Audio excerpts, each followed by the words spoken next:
ಈ ವರ್ಷ ನಮಗೆ ಜುಲೈ 25ರಿಂದ ಶ್ರಾವಣ ಮಾಸ ಶುರುವಾಗುತ್ತೆ. ಶ್ರಾವಣ ಮಾಸ ಶುಕ್ಲ ಪಕ್ಷ ಆಗಸ್ಟ್ 8ನೇ ತಾರೀಕು ಈ ವರ್ಷ ನಮಗೆ ವರಮಹಾಲಕ್ಷ್ಮಿ ವ್ರತ ಬರ್ತಾ ಇದೆ. ವರಮಹಾಲಕ್ಷ್ಮಿ ವ್ರತಕ್ಕೆ ಶುಭ ಮುಹೂರ್ತ ಟೈಮಿಂಗ್ಸ್ ಹೀಗಿದೆ. ಬೆಳಿಗ್ಗೆ ಸಿಂಹ ಲಗ್ನದಲ್ಲಿ 6:29ರಿಂದ 8:46ರವರೆಗೆ ಒಳ್ಳೆಯ ಮುಹೂರ್ತ ಇದೆ.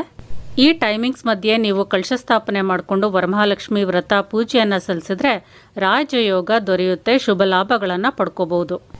ಕೆಲವರು ಸಂಜೆನೂ ಸಹ ವರಮಹಾಲಕ್ಷ್ಮಿ ವ್ರತವನ್ನು ಆಚರಣೆ ಮಾಡ್ತಾರೆ. ಸಂಜೆ ಕುಂಭ ಲಗ್ನದಲ್ಲಿ 7:27 8:54 ಒಳ್ಳೆಯ ಮುಹೂರ್ತ ಇದೆ. ಆ ಸಮಯದಲ್ಲೂ ನೀವು ವ್ರತ ಆಚರಣೆ ಮಾಡಬಹುದು.